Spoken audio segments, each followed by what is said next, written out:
我老婆咧又喺度講緊一個令我好開心嘅話題啊，就係全場最後生就係我，坐住一個位度立一立，又好似係嘅，係啊，買嗰個南西嗰啲啊，係啊，終於我最期待嘅嚟咗啦！睇字面咧，佢係叫做乾蒸牛肉嘅，咁啊，我哋通常會理都係一個牛球，啱先我都講錯嚇，我睇圖片嗰陣係有講過㗎嚇。老婆就講錯咁啊！佢話點咗呢個牛球喎，咁我以為牛球，佢係一個餃子皮的東西包住一個牛肉芥蘭，呢個係咩？哦，咁粗！哦，潮州芥蘭。各位觀眾早晨，而家係朝頭早，哇，差唔多9點啦，我哋嚟飲早茶，係啊，超級大塞車。喺小北路過嚟嘅時候塞車，坐地鐵又唔係好啱。咁我哋今日去唐人軒飲早茶，好啊！咁啊喺德政路附近嘅，變咗食雞專門店喎，下次可以嚟試下。前邊就係車來車往嘅中山4路啦嚇，咁啊轉左中山3，轉右中山5，中山5路就係北京路。仲詢問我究竟嚟到廣州點樣玩？其實咧，琴晚我同老婆綜合咗一個意見就係、中山4路、中山3路啦，中山3路開始咧，一路往到個8路咧，附近都有好多嘢玩嘅嚇，冇乜失手嘅啫，可以試下遵循住呢個原則，而且沿線都係會有地鐵1號線去到西門口，陳家祠都係地鐵1號線嘅，好方便。而家係朝頭早差唔多9點啦，好多人翻工最繁忙嘅時候啊！咁啊，車來車往，先頭又塞車，好彩已經過咗啲小學生翻學嘅時候。咁我哋會對面呢間呢度叫做唐人軒，咁啊呢棟樓好似叫東明軒啊，我唔係好記得啦嚇。咁啊重點咧就係隔離對面呢度，我哋曾經我自己一個人去飲茶就係武林廚神，哇！真係超級繁忙，睇嚟佢哋好趕時間啊，係啊，都未轉燈就已經過馬路啦。真係犀利！呢個路口又係好繁忙嘅。通常咧，我哋揸車啊，如果係知道要經過中山路咧，呢一段咧，盡量都唔揸嘅。交通路線咧，慎防各位觀眾唔識。喺呢度一直往前行咧，大家見到武林廚神幾個字咧，就係我先頭所講話早排去過飲茶嗰度，嗰度係有嗰啲自己煮嘅生滾粥嘅，好過癮嘅，好有特色。再往前行多5-6分鐘到咧，就會去到龍港所地鐵站同埋圖書館嘅。至於我哋要食嘢咧，就喺呢度啦。咁啊，就喺呢個 KFC 樓上4樓嘅。之前屋企老人家經常帶我嚟呢度飲茶，係幾好嘅。我都有1年冇嚟過，唔知依家點咧。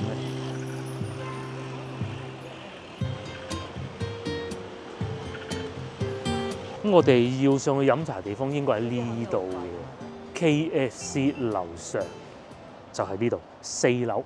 我冇記錯啦，係叫東明軒啊，係叫東明軒啊，呢度上去。嚟茶樓呢度啦，咁佢哋又有卡座嘅，亦都有好似面前呢啲咁樣咧，正常啊普通嘅座位咧，都大啲面積都好大嘅，亦都夠光猛，同埋暫時唔見到有人食煙仔啦。咁應該係佢哋管理比較規範吧嚇。好，話咁快揾到位啦，都好方便啊！咁啊，先同我哋入門口經過嗰度咧，就係普通茶位，呢度咧就功夫茶。咁啊，茶位中等啦，又唔講偏上都用唔到啦，就要8蚊一位嘅呢度，但係就闊落啲咯，再嚇。同埋我哋今年咧農曆新年啊除夕夜嗰晚啊食飯，我哋都未 book 台啊，咁我仲尋求緊附近嘅，乜幸運樓就肯定唔會再去嘅，早排先去過，可能會等陣問下呢度有冇得農曆新年食飯咯，係啊，呢啲咧就係平時閒日，唔係講星期6日啦嚇，嗰啲飲宴嘅價格啦，6位用1088，12位用1998，又有金豬大紅袍啊，應該唔係全體嘅，如果全體佢會寫嘅。又有鮑魚扣花菇，燴生翅都有喎，上湯蒜蓉龍蝦，哇有龍蝦喎，一隻1998嘅喎，又有雞啊、魚啊、蝦球啊，呢啲係老人家生日就最好嘅啦，1998喎 ，OK 喎，嚇。哦，佢隻豬呢度仲係個圖片啊，我講上邊仲係全體嘅噃。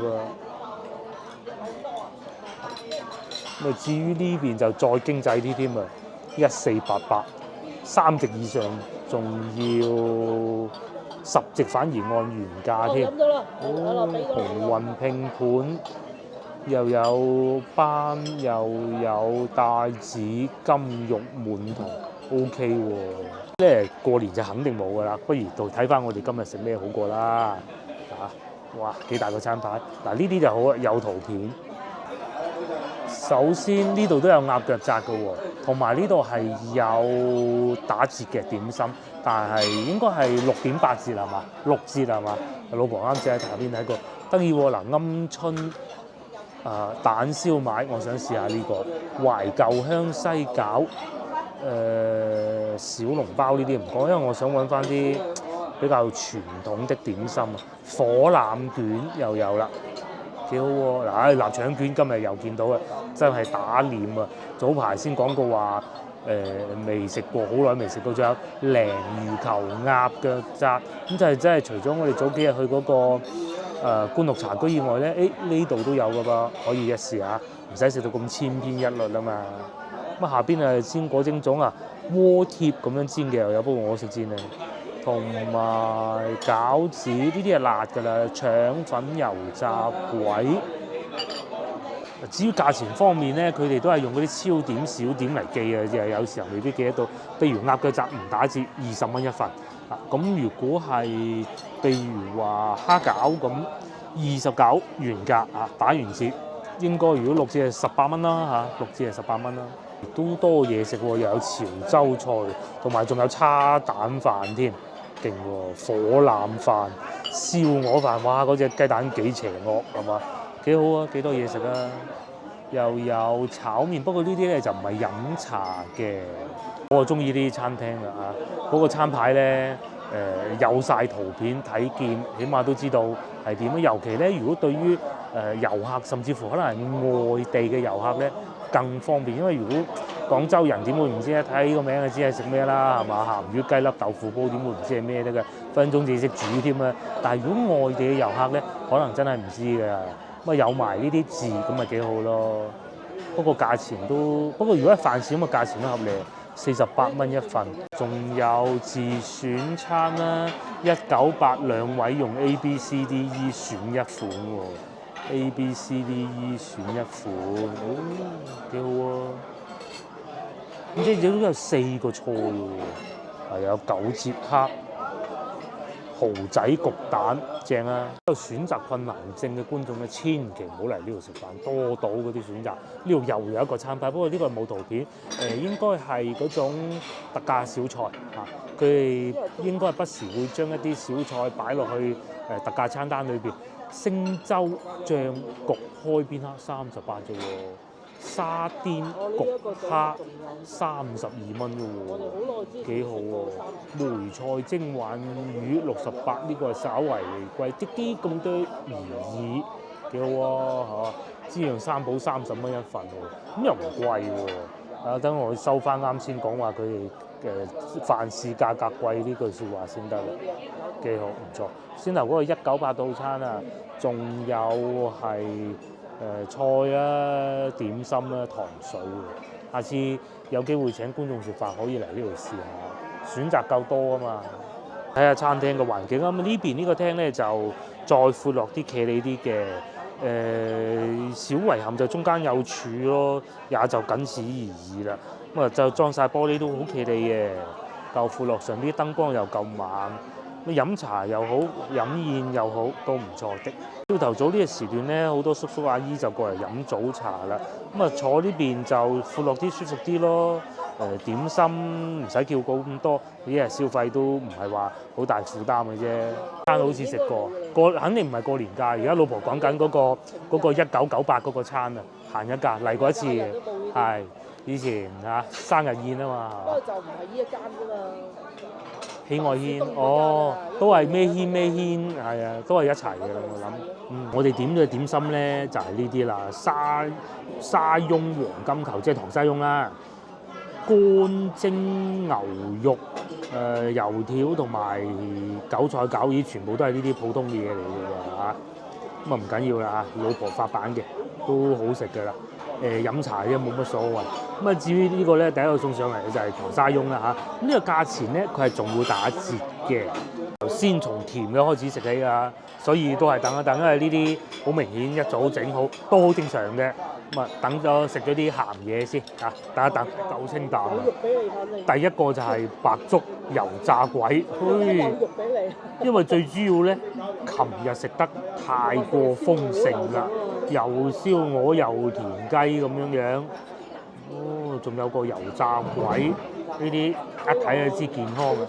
嗱，係呢個套餐，呢度寫住個健字，呢度寫住個康字。但係咧呢個咧就不能夠單獨食嘅，單獨食咧就不健康。我夾開先。白粥識食要。好食㗎，你食嗰種米味啊嘛。米嗰種甘香味啊嘛。嗱，油炸鬼幾好啊，幾新鮮啦。就係缺點就係太大碌咯，唔知算唔算缺點啊？咁啊大碌咧有個好處咧就係可以咁樣撳落去食咯。但係其實細個係攞隻手搣開㗎嘛。咁細個仲冇咁知整，冇咁知整咁多紙巾啊，又要攞紙巾抹咁啊，即係食埋嗰又係嘅咧。炸鬼呢樣嘢好得意，係要唔健康嗰啲先好食嘅，咁但係食咁多唔健康嗰啲係唔掂㗎。咁啊呢一個咧喺健康裏邊咧算好食嘅。嗱呢個健康呢個咪炸嘢。呢一道點心咧就體現咗我之前喺細江市場曾經講過一個我哋廣州人飲食嘅精髓。就係趕鬼入趕鬼出啦，一個健康一個唔健康，配搭埋一齊 very good。呢個油炸鬼幾好嘅，但係大咗啲都唔同我哋細個嗰種，佢唔算好韌嘅，即係空口食都唔算好韌嘅。而家咧好多油炸鬼啊，因為佢哋餐廳咧都係攞貨嘅啫嘛，唔通自己砌咩係咪先？以前細個食嗰啲油炸鬼咧，佢係用嗰啲酵母定係咩啊？有啲有啲發粉喺邊咧，嗰種味道係唔同嘅。咁依家咧追求健康，確實真係冇以前細個食到咁好味。係梳打好似係嗰種甘香嘅感覺，係咪叫甘香？好似有少少南乳味嘅感覺。細個經常會食。老婆喺度講緊個白粥，佢話個白粥冇味，好乜都冇，淨係得米。其實煮個白粥都不容易啊！你睇嗰啲米咧。煮開咗嘅就唔似潮州嘅食法。我叫得白粥啊，梗係唔想要鹽。梗係唔想咁大負擔㗎嘛，係咪？你又加埋鹽落去，幾好。咁我繼續食啦。咁油炸鬼同白粥又係應該要食，不過油炸鬼食唔晒可以打包翻去俾個女食，擺落去空氣炸鍋其實都幾好，應該食得晒。油炸鬼咧就要攞手搣先好食嘅，係嘛？最難食係咩油炸鬼啊？最難食係焗嗰啲咯。壓嘅油炸鬼啊！哦，好難。嗱，繼續咁樣食啊，就係咁揸住，一定會整污糟隻手。鹹嘅就嚟試下甜嘅，其實油炸鬼都唔算好鹹嘅，呢個係糖沙翁，蒸牛肉球，味道，好難㗎喎。我哋幾耐未去過飲茶，好耐下啦都。上次我去過好耐啦。係啊，上次有啲陰影啊。其實咁嘅，因為近期天氣真係太凍啦，朝頭早起身唔係太好呢件事。呢幾日回暖翻，我哋先至出嚟飲茶嘅啫。據說過幾日又凍，糖沙翁咁樣嘅裏邊。早茶好少。少咗呢排，通常都係咁嘅。都係下午茶多。冬天咧就多啲咧，晚黑拍攝嘅。咁咧朝頭早咧，夏天咧就多啲朝頭早飲茶嘅，因為有冷氣，天氣熱個天又光得早。你中唔出去啊？過條馬路都覺得難辦啊。係啊，咁樣嘅糖沙翁。算係咁樣喺度。算係咁樣喺市區嘅話，咁你梗係冇好似話我哋去到人哋佛山嗰啲啱啱整出嚟嗰啲，冇可能嘅嚇，或者順德人嗰啲。通常都係攞貨嘅。佢整嘅都佢整定一堆喺度，有單嘅就叫，或者你嚟一個喺度炸。冇可能嘅，冇可能。你估法國餐廳咩係咪咧？係啊。咁同埋呢個係最早送上嚟嘅，係。我老婆咧又喺度講緊一個令我好開心嘅話題啊，就係全場最後生就係我，坐住一個位度立一立，又好似係嘅，係啊。買江南西嗰啲啊。係啊。老婆又講咗一個令人傷心嘅話題，就係琴一集我哋喺江南西嘅時候咧，我哋係全場最老嘅，應該都係嘅。直情係啊，全部都係。係啊，坐喺外邊飲白酒嗰啲一睇知好後生啊！我諗嗰啲大我哋嘅女10年都唔夠，真係。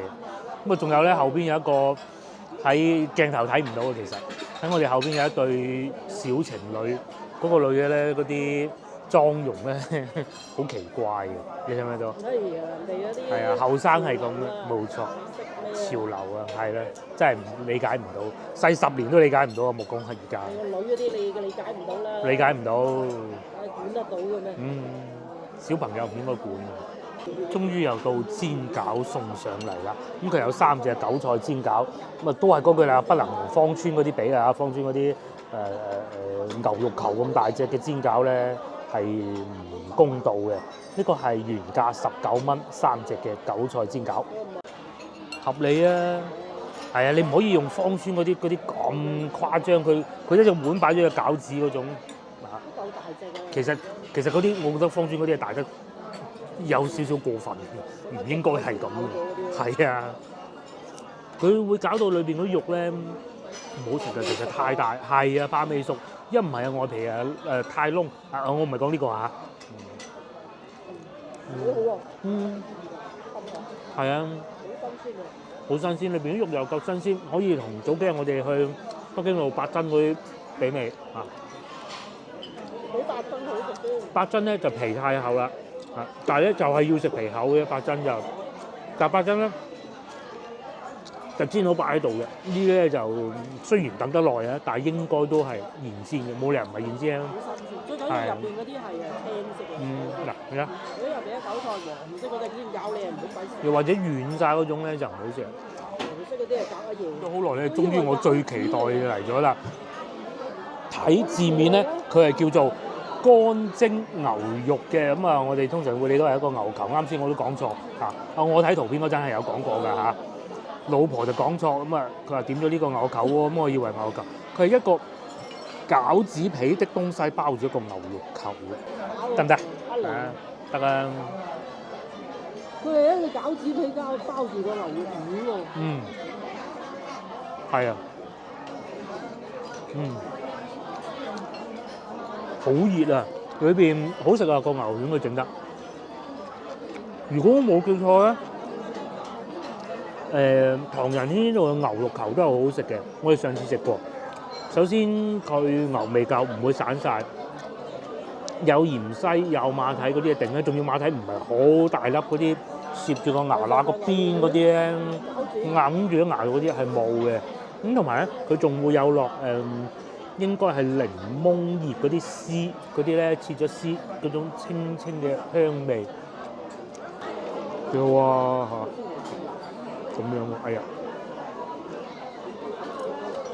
就係咁啊，可以啊。佢皮又唔算好硬嘅，有冇一種可能係師傅現包咧？唔出奇嘅，因為牛肉球你長期包住喺裏邊出水啊嘛。自己包嘅。係啊。因為出邊都冇呢一種嘢嘅。係啊，好少人會做呢啲，通常都係嗰啲千篇一律，睇上係一樣啊嘛。包括我哋今日食呢啲白粥，冇理由嗰啲功課，係咪？糖沙翁有可能，油炸鬼可能會係攞佢翻嚟焗嘅，有啲係炸嘅，也就僅此而已。通常我哋嘅食點心咧、飲茶咧都係中意咁啊。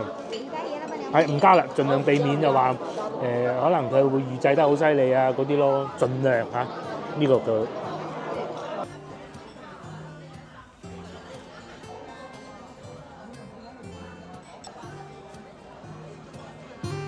又食飽飽啦，咁係點心有6折嘅。我而家記得，因為啱先點解冇睇咧？我上樓嘅時候急啊，有 lift 啊，唔係急啊，係心急個急。咁啊有 lift，咁啊冇留意到，所以咧因為飲茶時段集中要喺11點鐘埋單，所以咧上菜係特別慢嘅，咁啊都有少少微言㗎啦。我哋都開始，但係睇見個價錢咧59蚊嚇，咁啊都係算，怪唔得咁抵食啦。同埋都係啲街坊喜歡嘅茶樓咯嚇，連個門牌都唔係好大嗰種嘅。樓呢度就肯德基啦，下邊就賣羽絨啊，呢度好似係賣又係賣嗰啲咩字畫咁嗰棟樓嚟嘅，喂門牌都揾唔到嘅，係啊，因為佢個門牌就喺個 lift 入邊咁。係啦，其實咧喺呢棟樓個樓頂有個好細嘅，但係如果唔係飲慣食慣廣州嗰啲茶樓嘅咧。你睇到嗰3個字，你唔知佢係做乜嘢嘢啦，唔知道佢係一個餐廳。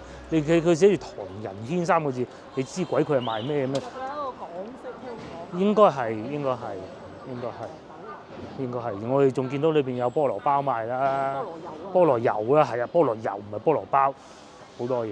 咁我哋去買餸啦，對面而家呢個時間啱啱好，又唔會太凍。要飲茶，廣州就梗係選擇多啦。對面又有一家，對面呢度。咁啊，都係有一打折嘅，同埋啱先都講過啦，係嗰種呢度平啲啊，其實差唔多啦，係啊，差唔多啦。呢個有字打啦，已經有打折啦，係啊，我唔記得啦，入會充值嗰種咯。咁啊，至於呢度咧就係炸粉街市場啦，我哋啊嚟呢度買餸。呢度咧就叫中山4路啦，慎防有冇喺廣州住嘅觀眾唔知啊，前邊寫住中山4路，咁有好多呢啲包點鋪，呢啲就不必啦。同埋斜對面嗰間牛雜店，我諗應該今日會開門啦吧？早幾次經過都見唔到佢有開門嘅。呢度大名鼎鼎炸粉街，裏邊都有好多古舊嘅建築物嘅，譬如話咩第一個私人嘅書院咧，點解叫炸粉街？老婆問。點解？係因為以前真係賣粉嘅咯，係啊，擔住啲粉嚟賣嘅，我記得係。之前有觀眾問過我，如果喺廣州邊度有得揼骨啊？我講正經嗰種啊嚇，其實正唔正經我都唔識嘅，因為係好少。咁但係睇見呢度又有一個仲賣李氏整骨推拿，好冇？我梗係未試過啦，但係呢啲應該係正經嘅嚇。限時特價49蚊，起碼知道價錢啦。星期一至星期五11點前進店。呢日咧，我咪拍攝嗰個叫做惠吉東嗰度嘅，亦都有一個嘅。不過當時咧攝影機影嗰個文件壞咗，所以冇收錄到。都係差唔多咁樣嘅啦。盲人推拿掛住講，老婆已經走咗去前邊啦。呢度就係正宗廣州風味，真係未有機會試。我哋都係好中意食牛雜嘅。咁啊，呢度有豬腳薑喎，17蚊一份。阿姨就係咁樣喺自己鋪頭賣，可以試下。老婆會唔會又想買咧？我啱先行過佢門口都聞到好香嗰啲薑醋味嘅，佢係好中意食。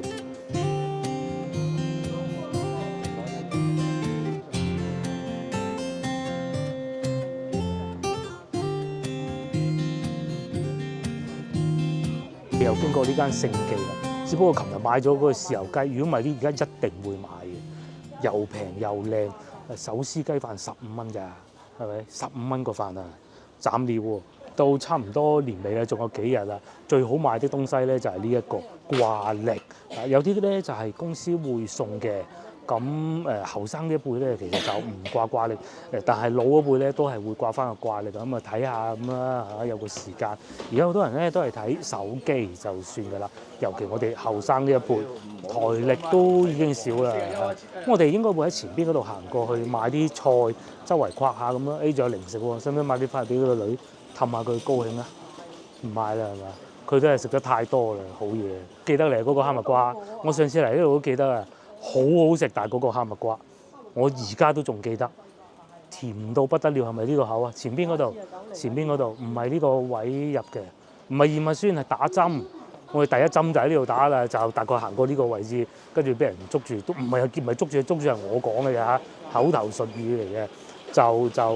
有得打針喎，咁咪嗱去打咯，係啊，好搞笑嘅，就喺前邊嗰度打，而且又好快。不過都係唔好再講呢啲事情啦，已經過去啦。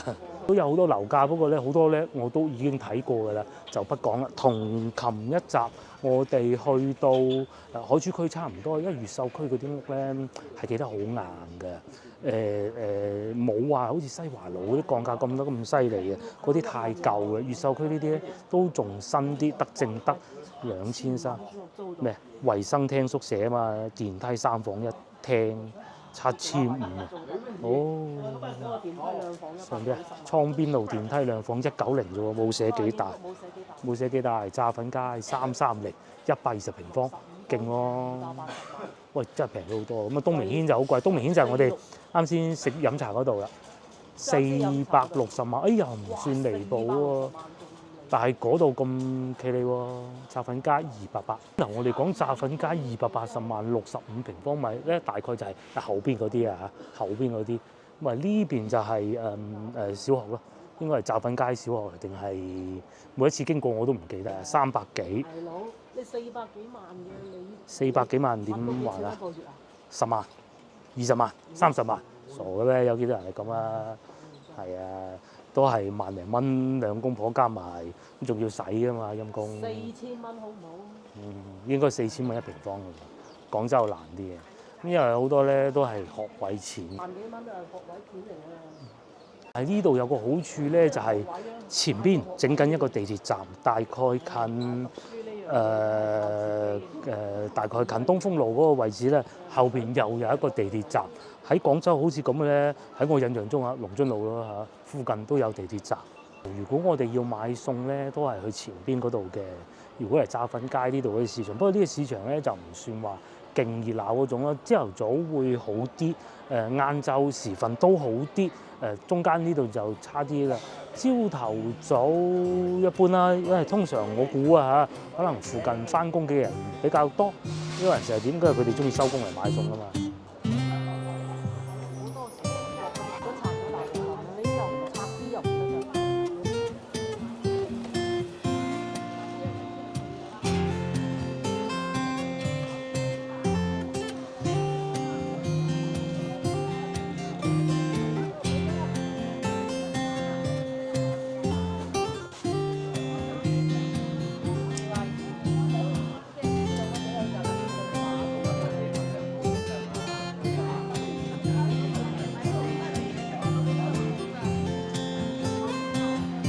喺路口講咧，仲話唔係好多人，入到嚟又熱鬧嘅喎。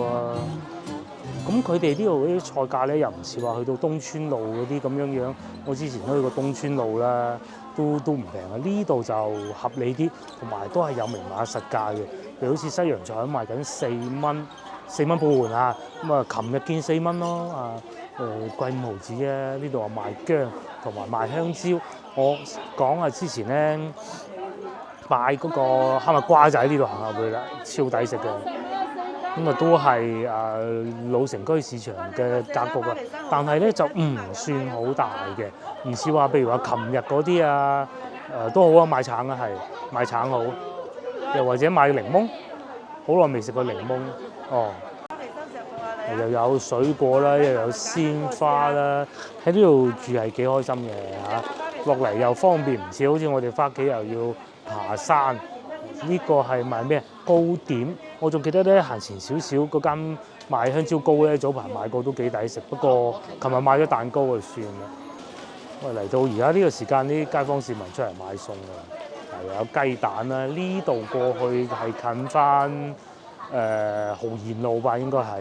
茶啊，好多打工仔咧都係難買呢啲餅，因為佢哋送快遞啲哥哥咧，到人哋食飯嘅時候咧，佢哋就會好忙噶啦。咁啊，而家路過啦，咪買件餅食下，醫下肚啦，好辛苦啊！嗱，檸檬6蚊3隻嘅喎，有呢度仲賣緊大樹菠蘿啊，士多啤梨，哇！而家士多啤梨多，同埋食橙啊，呢個季節食橙好，同埋仲有胭脂孔。啊！以往我好少行到過嚟呢個區域喎，原來都幾熱鬧喎。呢度水果檔又夠多。廣東咧，廣州咧，南方地區就有呢個好處。水果夠多。如果去到北方咧，冬天咧冇嘅。哇！呢度仲熱鬧添，俾老婆婆發現咗柳暗花明又一村，係㗎。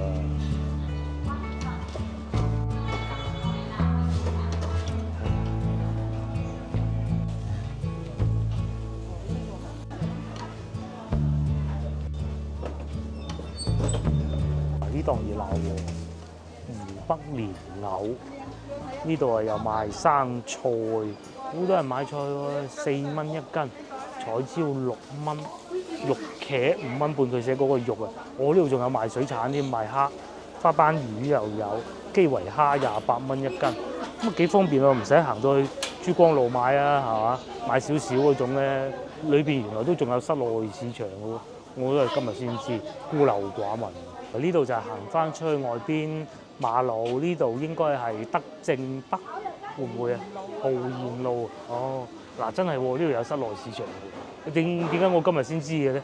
有冇睇下啦？真係慚愧啊！呢一入嚟呢度啊，隔離賣田雞同埋鱷魚咯，斬件鱷魚。呢邊啊賣魚嘅豪賢路市場咯，係對面就賣魚。之前我都講過，豪賢路市場唔係好熱鬧，即係睇嚟又要打臉啦嚇。熱鬧，但係咧同對比，琴日我哋去江南西嗰個市場咧，呢度咧就地下積水多啲啦，也就僅此而已啦。因為呢度賣乾貨，呢度啊賣豬肉。豬手一應俱全，朝頭早啊最賣得過啦。呢邊地下就會乾淨啲嘅，因為呢度唔近大馬路，就算近啊東風路，冇咁方便啦。附近住嘅居民都多嘅，咁啊室外嗰啲咧，佢哋係唔會賣豬肉嘅，賣豬肉咧通常要擺翻喺室內㗎嘛。仲有2樓嘅喎嚇，不如上埋去睇啊！係啊，次次喺門口行過，見個門面咁細就走咧，冇嘢睇嘅，不如咁，唔係噶噃。係啊，炸粉街市場、豪賢路市場係連埋一齊，樓下賣肉，呢度樓上賣菜。嗱，之前咧啱啊，我哋咪睇見佢西洋菜賣4蚊半嘅，樓上3蚊半咋，係咪？3蚊半啊，反而樓上仲平啊！其實好似西華路市場咁啊，一樣啊。樓下嗰啲啊，因為方便啊嘛，懶啊嘛啲人，咁啊爭蚊咁啊冇所謂啦咁咯，費事硬啦。呢度啊樓上竟然仲平啲啊，而且全部都冇講全部啊，大部分明碼實價，最中意係咁。成行都係賣個萵筍啊，想買，仲有生菜呢啲賣3蚊嘅喎，合理啊。啊，糖蒿6蚊，西洋菜、京葱一應俱全，全部寫晒價錢。唔會話突然間改下啲價錢啦，咁幾好啊！不過其實要改到好容易啊，嗰塊牌反轉就得嘅啦。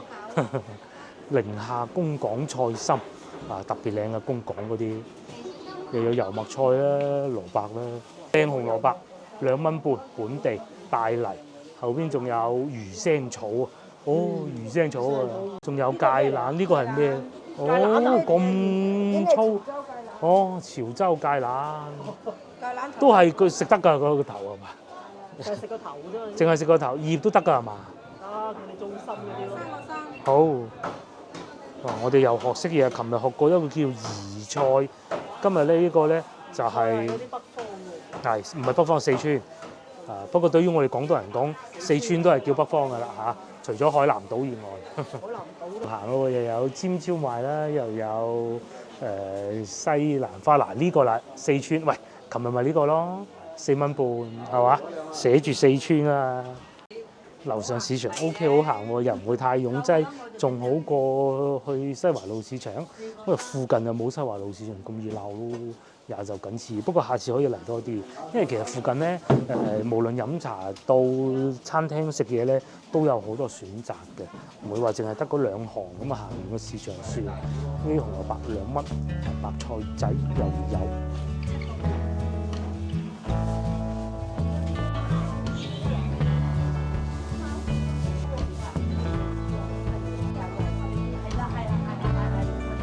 呢度唯一唔好就係樓底矮啲咯，不過呢啲對於我哋嚟買餸嘅人其實冇乜所謂嘅，係嘛？娃娃菜又有2蚊半豆角，咁啊基本上咧2樓呢度已經行過啦，而家就落翻去樓下，幾好幾好。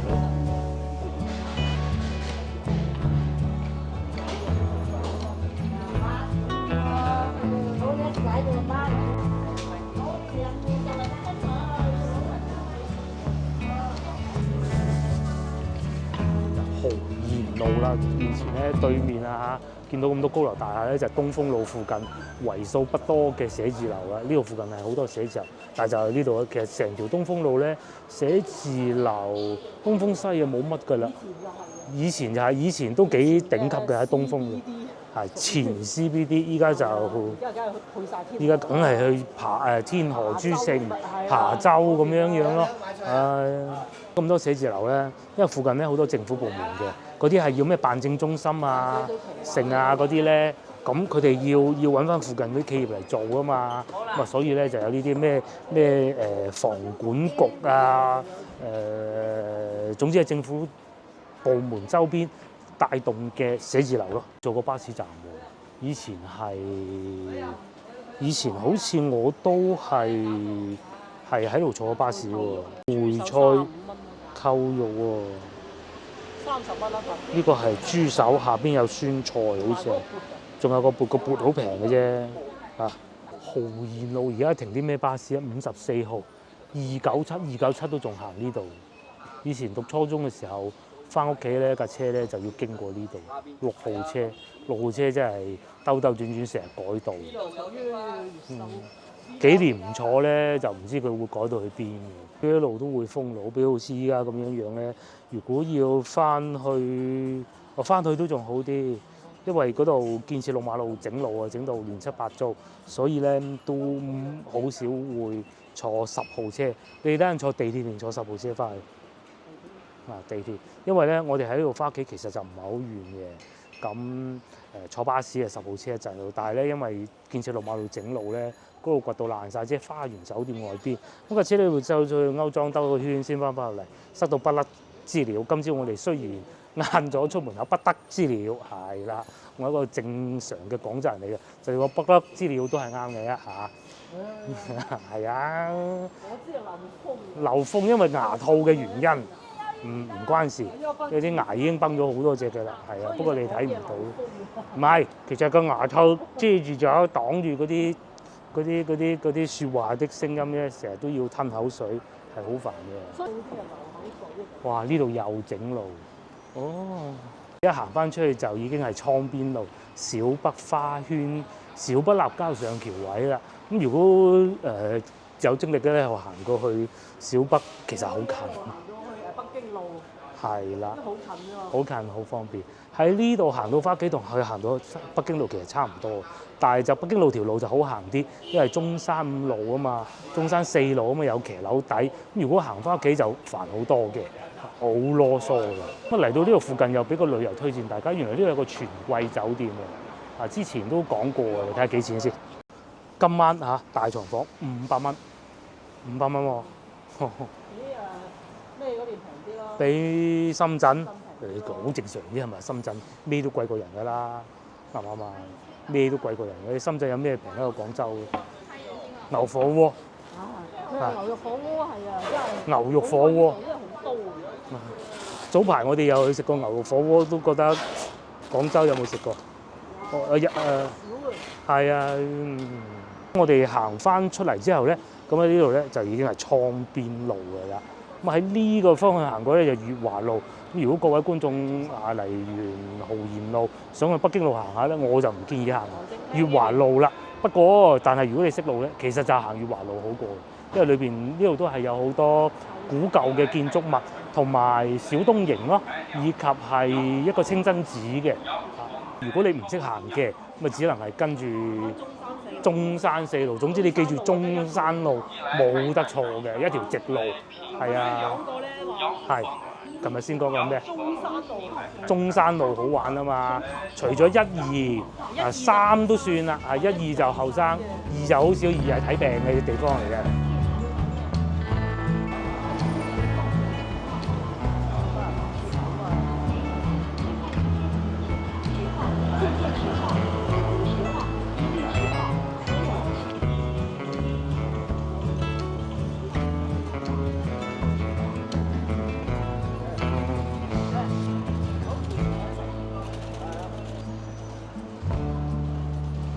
好啦，講翻啱先嗰個話題啊！中山1咧就即係東山口，中山2路睇病嘅就冇乜必要去噶啦。中山3開始係中華廣場，呢度中山4、中山5，中山4就係呢度附近啦，中山5北京路，中山6就係西門口同埋多咯，要講好耐啦。中山7就嗰啲多。係啦，中山6、中山7咧就係我哋影片最多涉獵嘅內容啦。亦都即係遊客最。基本上咧，我哋有時候諗唔到題材，即係有時真係諗唔到啊，大佬。咁咧，有中山6、中山7就得㗎啦。係啦，中山6、中山7就係你隨便行亂行嚇，唔好太亂啦，咁都嚇，唔好行到啲巷仔度啊。中山8就賣童裝，係啦，但係都有好多餐廳。嗰日咪去到一間食咩啊？29蚊燒鵝嘅。29蚊燒鵝，29蚊燒鵝喺邊啊？咪就係以前嗰個咩金龍船啊？小菜王係嗰度就屬於中山8啦。轉又翻嚟巴士站，咁啊前邊往左轉就係地鐵站啦。咁啊之前我都記得好似講過啊，呢度又有東川飯局嘅，同埋呢度有個食麵嗰個好似冇做啊，變咗東川飯局，我唔係好記得食麵喺邊啊，邊個位？18蚊豬扒，黑椒雞扒，黑椒豬扒18蚊咋，仲要有得坐添啊！21蚊又有埋湯添。爭咗咩大西豪嗰啲生意。係。次嚟倉邊路，大多數我都係坐巴士，咁就喺呢度落車就係啦。咁啊見到有呢個雜貨鋪啊，上邊咩啊？木嚟嘅喎，騎樓啊，係喎。嗱嚟睇騎樓有呢啲好處啊，係嘛？好多風住。早排我睇過一啲關於騎樓嘅東西，好似話個精神啊發源咧就係嚟自印度嘅，但係推廣咧就要求做咧就係英國人，係啦。咁咧好多地方都有嘅，喺印度連騎樓呢個名都係印度東部一個地方引發出嚟。其實個原理同我哋喺廣州用嘅原理都一樣，就係雨水多嚇要遮陽，冇錯啦。應該咁講，要推廣係英國人推廣嘅嗱，因為喺印度嗰邊學過，因為英國人怕落雨啊嘛，係咪先？咁但係真係落地開花，而家都仲用得比較多嘅，就真係我哋一個廣州啦，廣東啦嚇，湛江都好多嘅，我知道，甚至乎連潮州都有，我查過相關資料，只不過上次我冇去睇。東南亞都有，湛江都有好多嘅。至於面前呢度咧就係食雞專門店啦，新開嘅就係我哋啱啱落車落巴士咪就喺度見到咯。食過啦。係啊，下次試下呢個啊。佢有一個2樓啫喎。係啊，上次唔係呢一間係另外一間，一路都試唔到。又係中山7嗰邊。係啦，就係陳家祠後邊啫。